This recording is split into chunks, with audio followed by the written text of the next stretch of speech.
morning to you. Welcome to Asake Online. My name is Zenzele Ndebele. This is the Breakfast Club. It's been a while.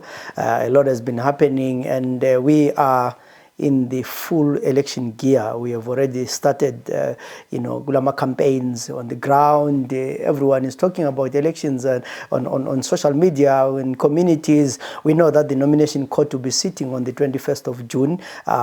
For people to submit their papers. Actually, the nomination court is opened now. Up to now, even today, you can walk in and submit your papers. And we are looking forward to the election, which many people have said, it's just, usually ticking boxes, nothing will change. But Zimbabwean elections always bring surprises, and there will be surprises here and there, and we'll see how it goes. The site will be covering all this action, and of course, we're a platform that invites everyone who will be contesting in the elections to come and give their side of the story. As Keti Hlangoti, Ngowezanu, Ngowezapu, Ngowe-CCC, Ngowe-MDC, Ngowe-MRP. We just want to give everyone a platform so that they tell the people why they should vote for them and what they stand for. Because the whole issue about democracy is diversity, believing in different ideas, and also knowing that even in our diversity, we still respect each other. And one thing that lacks about the Zimbabwean politics is the respect. I should beat you up. That's one thing that we really need to work on. Today in our program, we'll be talking to Senator Khaliphani Phugeni, who is the senator for MDC. We have talked to him before on a number of issues, but today we'll be talking to him, or wanting to hear about his experience as a senator. What happens? There are elections coming up. What can they tell us as MDC? Senator, welcome to the program. Thank you. I know you have been a senator for a while, but my question that we always ask ourselves, what is Senator Vele? What is the role of a senator? Okay. Senator is a lawmaker. Part of the duties of a senator, we make laws. And senator also holds the government accountable. So if you have an issue to do with government policy or any sphere around government, you do raise the issue with us, and we will raise it with government in parliament on your behalf. And then, which is almost linked to what I've just raised again, senator is a people's representative. So basically, the senator, which I know a lot of people make a distinction, which is not there, where they say, MP, then Senate. we are both MPs. So senator is also MP, because MP stands for Member of Parliament. Of course, others are constituency MPs. And then you could almost say we're provincial MPs, because I'm a senator for the entire province. I'm a senator for the entire Bulawayo. Whereas a member, or what you normally refer to a member of parliament, who's a constituency member of parliament, has a district or a constituency that they are looking at. Usually, a senator, they are relaxed. Alipitizeli njabo MP. You hardly see niguma funeral lapa umbeli donate zinto. How do you keep in touch with the people? The environment is completely different. Even when you check on television, you'll see that most of what looks like mayhem in the National Assembly doesn't occur at the Senate. At the Senate, we're a bit cordial with one another. Even when we differ in a manner that is not confrontational. If you checked about 2 weeks ago, 2 or 3 weeks ago, Senator Chief Chiundu brought a motion, and in the process it had to do with healthcare workers, how we must appreciate them and remunerate them very well. And in the process, our ZANU colleagues debated, and they said, no, there are sanctions in this country, then therefore we can't do ABCD. And of course, we felt strongly about it, that no, this is wrong. There can't scapegoat sanctions when it comes to responsibilities of taking care of our healthcare workers. And we came with a different view. We differed. But the debate wasn't as heated as it would have been in the National Assembly. But the point is made. or was made nonetheless. So what I learned when I arrived at the Senate, if you remember, my first maiden speech was on the marginalization of the people of Matabeleland and women. And there was a heated exchange between me and the Honourable Minister Ziambi. He actually called you a tribalist. Yes. He's a bully, everyone knows that. But when he called me a tribalist, a lot of people, I think there was even a headline to that effect from my shoulder, and said, no, he's not a tribalist, he's not even a spokesperson for Martin, he's a spokesperson for all of us, because the issues which he raised affect all of us. And I really appreciated that. But when he was saying all of those things, because remember, I did my speech and then I sat down, and then when it was his time to respond, and then he started really going at me, almost personal. So you would have expected my colleagues to stand up on a point of order and bring him to order.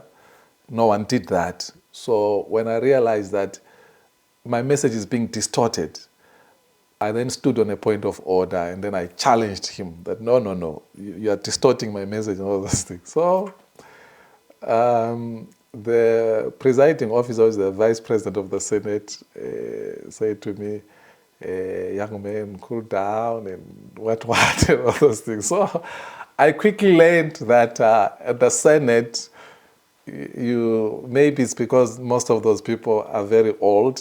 Half the time. Well, I wouldn't say that, but you observe what you observe. You'll take note of this. Initially, when I was there, they normally thought I was an aide to a senator. So when maybe senators are there to take one or two things, and then they'll be like, no, you, the aides, wait. Once the senators are gone, and then you can come. I'm like, I'm a senator. They're like, no. We don't have kids in the Senate. And I'm like, no, I'm a senator. No, you're not over 40. I am a senator. So, yeah, they're a bit laid back. I think they are also chiefs there, remember, in the Senate. So the whole process of the debate there and the interactions and how things happen, they are very much laid back. Yeah, you mentioned the modern thing with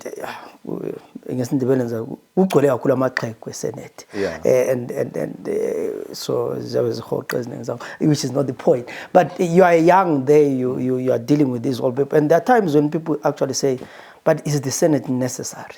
Do you find it useful? Right. Did you see my debate on the so-called patriotic bill? But I call it unpatriotic bill. I said it in the debate there. It's an unpatriotic bill. There's something we achieved there. An untrained person will not appreciate. And when I'm saying trained, I mean legally. Someone who's not a lawyer will not appreciate what I did there. What I did there, I forced the minister to change on record, on the Hansard, what constitute the offense of that patriotic bill. Initially, remember, he had said, even if it's proven that your words or your contribution in that meeting did not bring sanctions, it's not defense enough. That's what he had said initially. But as a result of that debate and how I approached it, I forced him to say, it's there in the Hansard, to say, just attending a meeting does not constitute an offense. In other words, I could attend a meeting not knowing that this meeting is about sanctions, and then it ends up being about sanctions. No, I will not have committed any crime. So I will not have infringed on that bill or committed any offense. He went further to say, you must have gone to that meeting fully alive to the fact that the meeting is about sanctions. Sanctions should be imposed upon the country or upon an individual in the country.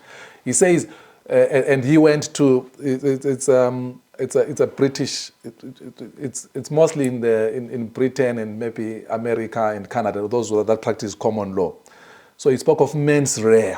Mens rea is a sense of mind where is a guilty sense of mind, where you know that what I'm doing is what is illegal. Now, that's very interesting, because the next time when they track these Triple C people and Chamisa and his friends, because those are the targets of that bill, those are the targets of that bill. Next time when any one of them is taken to court under that offense, when you come to the interpretation of the statute, because it might get there, so Hansard may be brought in, you see, and then the defense attorney for these guys will be able to bring that you should have attended with a clear sense of guilty, mens rea again. So we achieved so much, you have no idea. I don't know if it was done at the National Assembly, but we pushed him to make sure that it's almost going to be impossible to convict anyone on that bill. Yeah, talking about these bills, these laws and bills come from this parliament, they're passed, they come to the Senate. The issue of numbers, that most of the times, ZANU is the majority and you guys, you won't be that many. Do you find that you really stand a chance of blocking any law? In the Senate we do, or we did, because this is the 11th hour, this thing is over. In the Senate we did, in the sense that there is a block of the chiefs. And the mistake that the major opposition has always done, and even the people in general, is to assume that that the chiefs automatically belong to ZANU. No. I remember when the Constitutional Amendment number 2 came to the Senate, I was canvassed by a very well-known a son of a big politician in the opposition. So I asked him about the chiefs, and he said, no, I didn't endorse ZANU. I said, no, you're making a huge mistake. Those people are there, and I started telling him there's chief so-and-so, the chief so-and-so that I had personally spoken to, and they recognize that this thing is wrong, but unfortunately we just donate them there, and if we donate them there, they will obviously go with the flow. But maybe the important part of your question, you might not have asked it, but I find it present in the question, is the majority which is in parliament is an outcome of a vote, right? Which vote we are going to partake in on the 23rd of August? It's just 2 months away. And our people have a choice, again, to basically define their life. If they are going to carry on with this hyperinflation, where they are paid money that means nothing.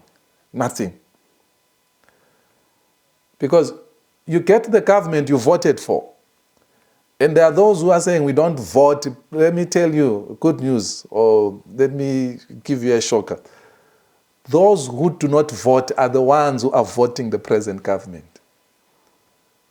Because I would think you are not voting because you are dissatisfied. So by not voting, you are reducing the voices of the dissatisfied. So you must go and vote.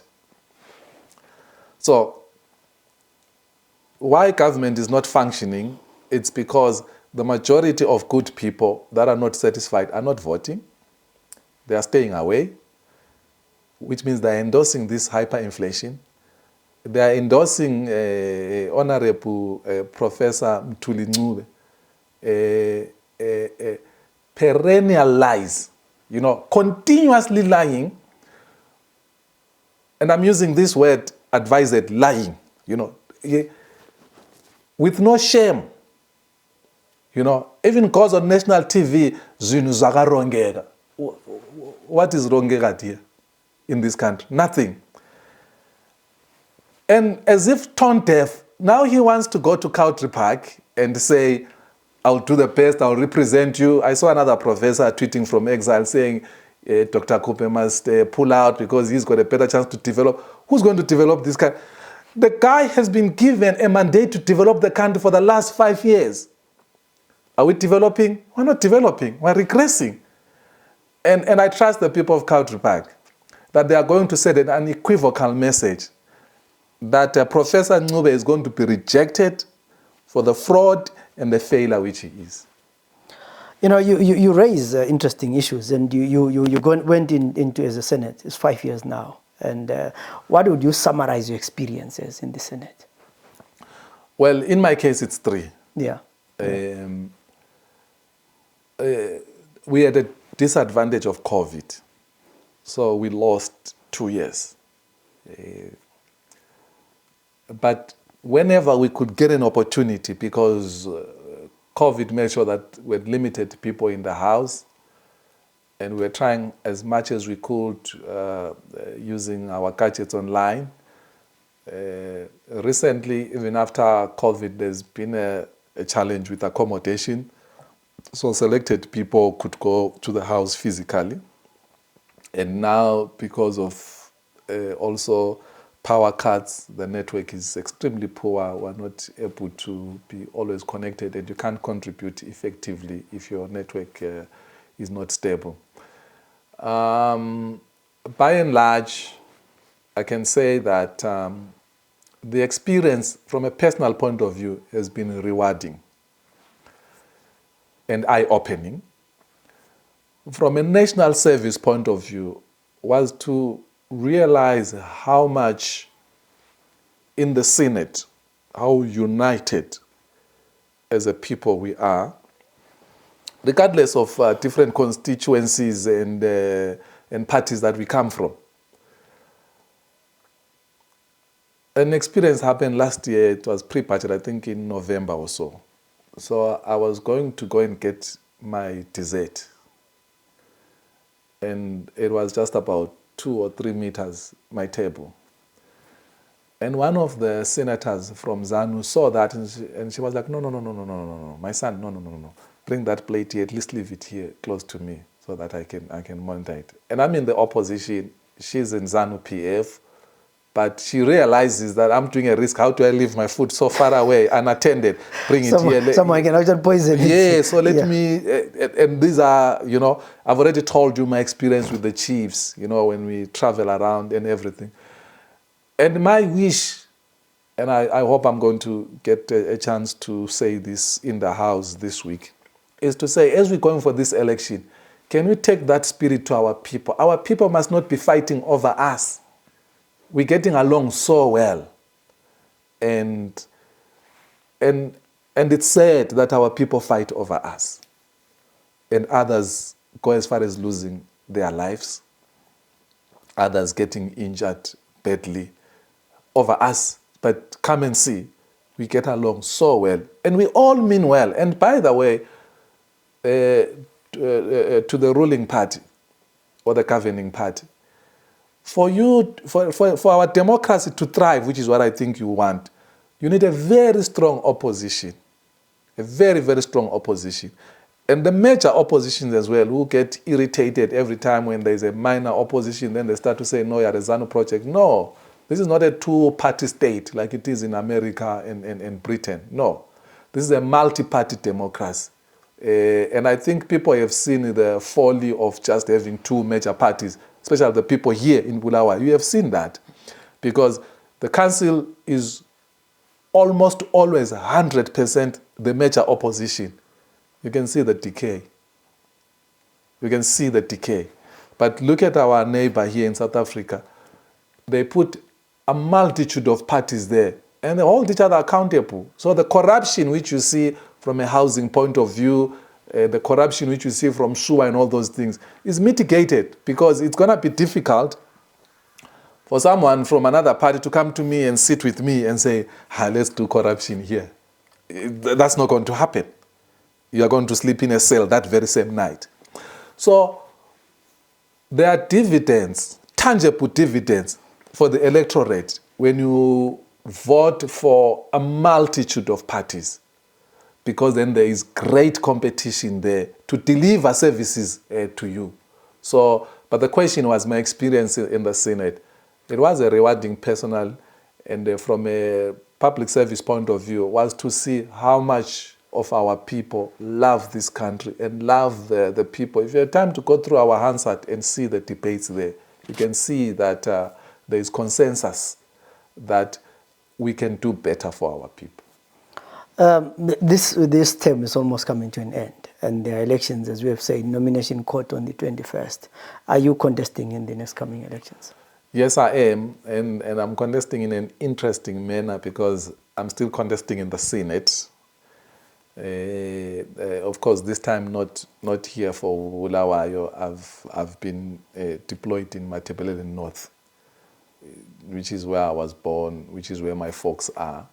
So I'm contesting to be a senator for Matabele North, which means for me to be back in Parliament or back in the Senate to carry on with what I think is a good work. If I go by the reviews that I see when my videos are posted, what people say is, you at the very least, from a member of Parliament point of view, constituencies, all 13 constituencies, is you need a lot of people voting for MDC candidates.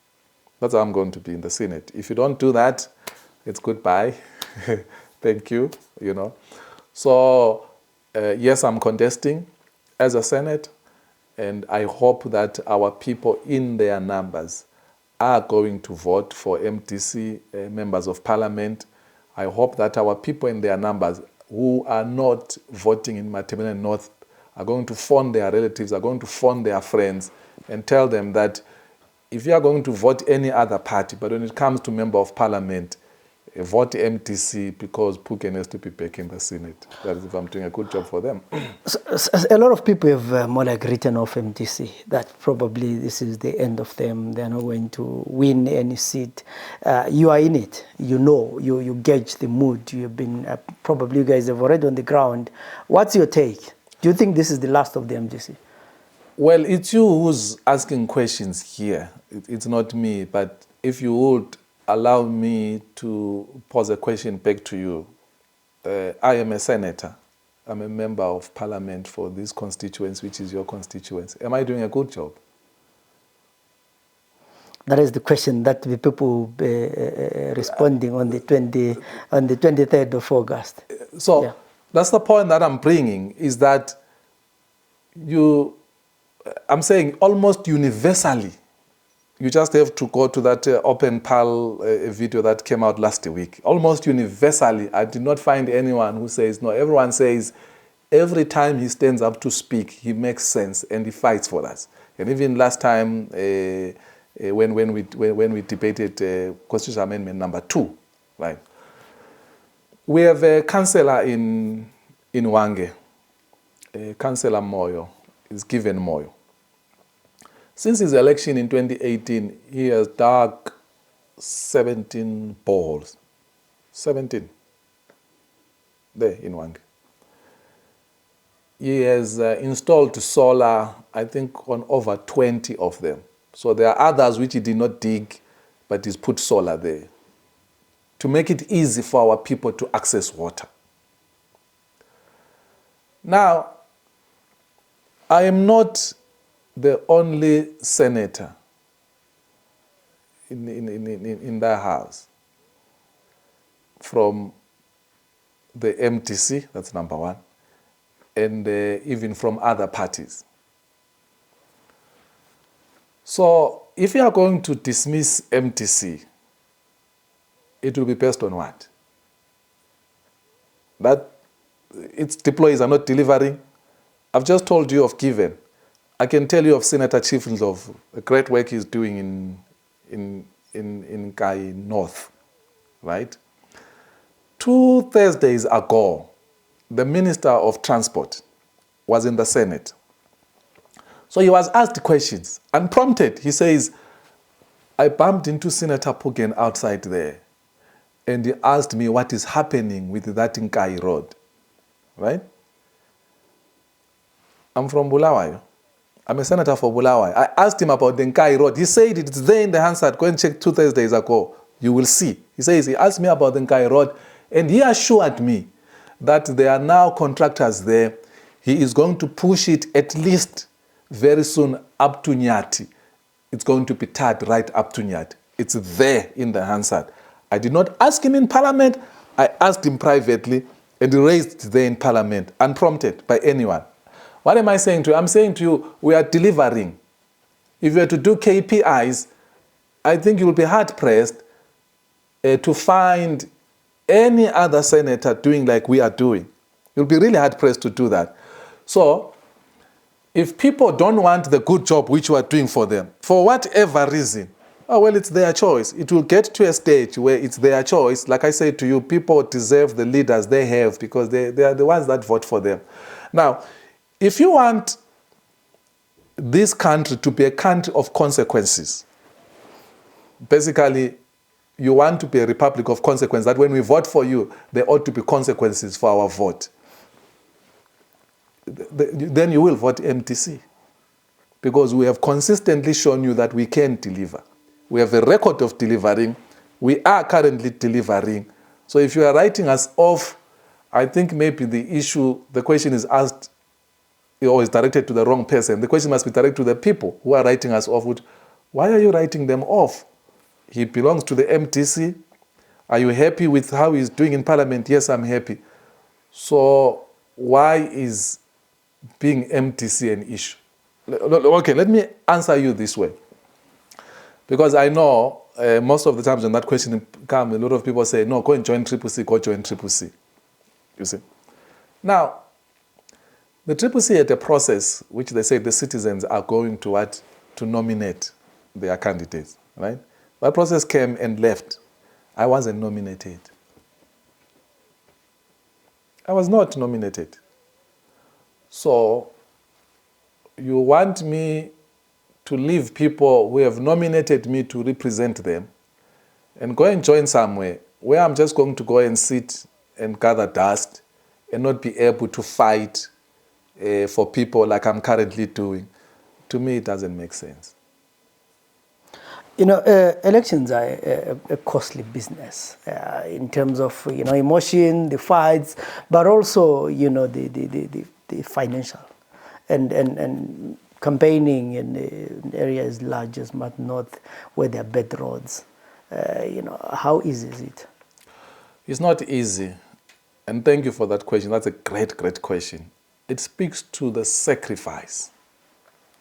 It's enormous amount of sacrifice that goes with this. I can say this for myself and maybe for Senator Chief Ndlovu, at least because I know him very, very close. We are not in this for money, or for any recognition that people may think of. We already had recognition before. We already had money before. And so I mean it to give credence to the voice of the voiceless, almost as it were to amplify it. And that's why when I look at the cost, the personal cost, the cars and everything which get broken as you're trying to compare, and what we achieved, this thing we're talking about, especially on this Patriotic Bill, the cost of bad roads and whatsoever begins to pale in comparison. Because remember, a part of the punishment, if you're convicted on that Patriotic Bill, you are going to be punished like somebody who committed treason. That's life in prison. That's life in prison.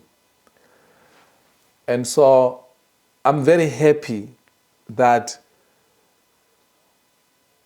with this huge amount of resources that will be thrown out there, we are then able, at the very least, to bring about sensible voice in Parliament. Because if the government is allowed to go on this trajectory which they are going to invite more sanctions. And we know who carries the burden of those sanctions. It's the poor, it's the voiceless, it's the marginalized, the very same people that I have given myself out there. But let me share this with you.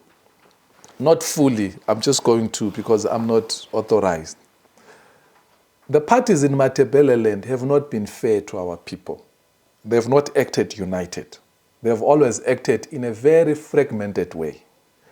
And that has allowed parties that are mostly led from Harare to exploit our people, you know. So failed politicians from Mashonaland are brought here into Bulawayo and Matebeleland, brought to Matebeleland. So, and I'll give you an example. The official opposition after 2018 in the Senate, right? Number one in their list, number one is a person originally not from Matebeleland. Number two, another one again not from Matebeleland. You see? And so you look at that and then you ask yourself a question. What does it communicate about the people of Matebeleland? That they can't lead, that they can't represent themselves, that they can't make laws. So we must get other people from other provinces, bring them here to do that. So largely it has been because the parties that come from this region have been acting in a very fragmented manner, very divided manner. So I'm hearing from the grapevine that they seem to recognize that this time around, and they will act united. And that will then therefore allow our people to see this unity of purpose and try and really defend our region from people, from economic migrants who just come here to exploit whatever opportunities are there and take them to other places. What have we reaped out of that?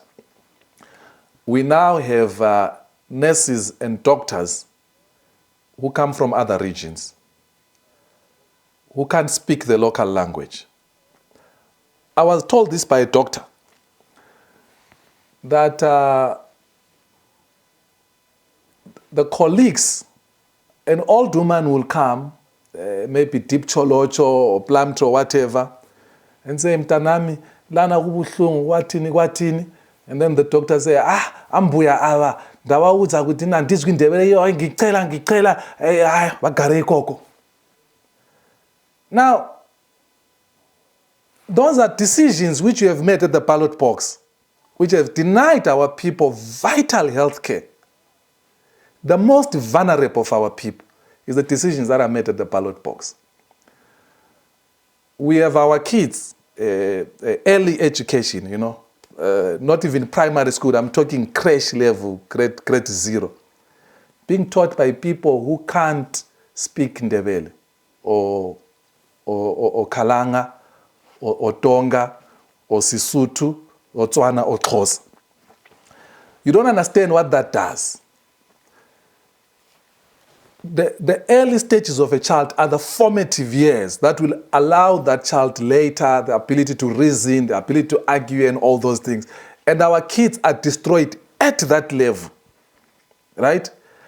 By a government voted by our people which doesn't care. By opposition voted by our people which doesn't care because they are not affected by these things. I mean, they affect me because you are part of me. They affect me. That's why I go and fight over these issues. Now, you go at Real Horror, which is a criminal enterprise as far as I'm concerned. Go and see how many of our people's taxes are taken, right? Now, you want to tell me that people who get to lose their taxes, most of them just happen to be original from Matebeleland. And every other person who owns a car or a taxi who's not from Matebele and somehow they are not law breakers. You see? So even when you go to the church offices, the commissioners and everything and all those people, our people are excluded. They're excluded. And no one is raising that from Parliament. Honourable Muliswa, God bless his heart, he raised it in Parliament 2-3 weeks ago. You saw the pandemonium that happened there. Nobody walked out in protest or in solidarity with him. Nobody walked out. And this region has got what? Has got MPs that are coming here. When he is raising an issue for them, they could not stand up in solidarity with him. Do you know why? Because the people that you sent there are not affected. They were never affected. It does not affect them. So, I am not worried. If you don't choose me, it's okay. We will still fight from other platforms and other means.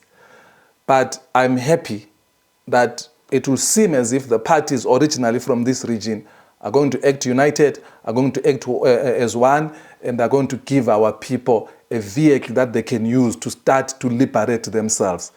This should be our 1980. Ndebele must rise again. Ndebele must be able to live like Zimbabweans, not like second-class Zimbabweans, which is what we are right now. There is nothing about us which is exciting. We can thank God at least that we have the Chief Justice. We can thank God that we have the General. But whether how much power they have, we don't know. But we don't even have a Vice President, which is something that we traditionally had. We knew that they could never rise to the presidency because of the system in the governing party. But at least we had something. Now we don't even have all of that. So there's an election. We can fix that. We will not have a president or a deputy president, but we would have sent the word out there that we don't approve of this, we don't condone this. The CCC, I might as well mention them just before we close. In my view, they're implementing the Grand Plan, the 1979 Grand Plan. They're implementing it. In 2018, out of 29 councillors here in Bulawayo, they deployed 58 councillors, which means that's 17 out of 29, 58%. 58 councillors who do not originally come from the region. What is that? Yeah, you mentioned all these issues, and maybe as our last question, I'll go back to you. That you mentioned the issue of unity.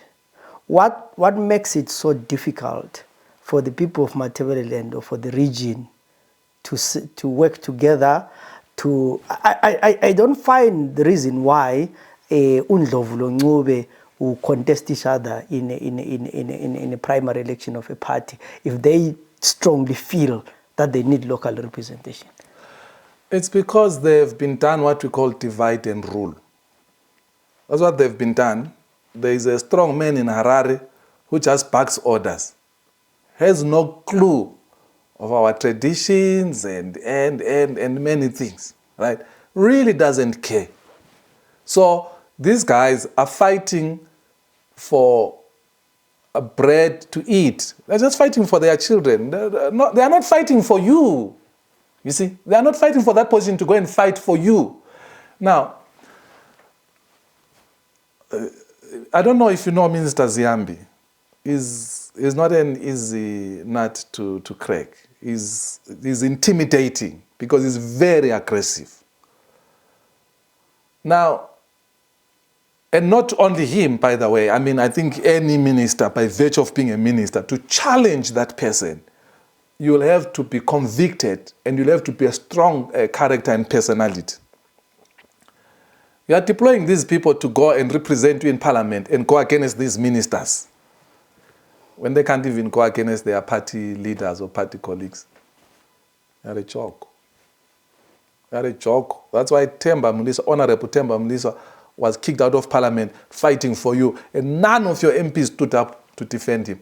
That's why when Mr. Ziambi called me a tribalist, when I was fighting for you with all your senators there, nobody stood up and defended me. And the Pechuga Zulu, God bless them, they wrote a strong statement saying, at the end of it all, we will not remember those who are oppressing us, but we will remember our own whom we deployed in that Senate who never defended Senator Phugeni when he was under attack. This is what you are dealing with. You are dealing with cowards that are deployed in Harare on your behalf by you. But where do they go? They go and acquire cars. They go and acquire wealth. They send their children to abroad for education. They get medical aids for themselves and their kids and everything. They don't want to upset the system. You know, they don't want to comment in a manner that will put them in a corner, get labeled, headlines, type a list. They don't want to do that. They are very comfortable. They are not fighting for you. They are fighting for their children. So my last question to you, Senator, is what does the future look like for you, politically? Oh, political. Thank you. Thank you for qualifying that. I am positive that our people in North will do right, largely by themselves. But I don't think that the platform is Parliament only. It's very helpful because we make laws there, as I've already said. And we question, we shape policy and everything, which then translates itself being experienced by our people. So after the 23rd of August, if we're back in Parliament, we carry on with this work that we've been doing. If we're not back in Parliament, you'll see us on different platforms, still agitating for this justice for our people. It's the right thing to do. It's it's the right thing to do. The President, His Excellency, Dr. Mnangagwa and his party, and they've now rolled that into a government program, I think. They're saying the country is going to be built by its owners, right? Ilizwe lakhiwa yini? Ngabantu balo, angithi. So this region izoyakhiwa ngabantu banga be region enale. I don't want people to misquote me on that one. I am very clear. It's an insult to make us believe. You make us believe by how you are behaving that this region doesn't have people who are capable. Are you telling me Uguti, we needed Kambarami to behave in the manner he behaved? The mayor has just gone out to buy lunch, and then you say, the mayor is out of this building. I'm now the acting mayor. You are fired. Really? You see? So you can see that this person has no appreciation, first of all, of the job. He's not qualified to be there. The consequences of that amount of action which he took, he didn't even appreciate what he's doing. You see? So, no, it's going to be very important that wherever we're deployed or we're not deployed, our voice is not going to be extinguished. We are still going to hear it politically. We're going to agitate for this as long as we live.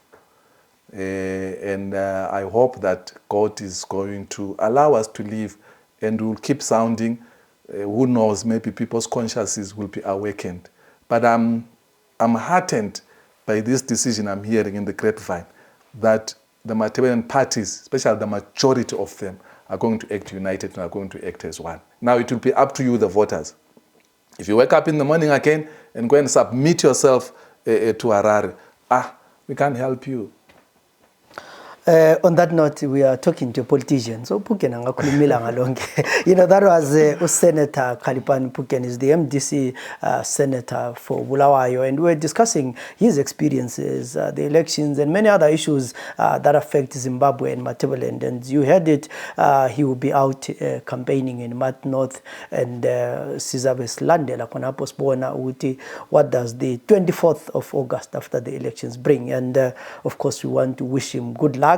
And to any other politician, aspiring candidate, we are free to talk to you, sizwe imbono yenu, and that's how we move forward, allowing debate and divergent views. My name is Zenzele Ndebele. This was the Breakfast Club. Until we meet again tomorrow, have a good day.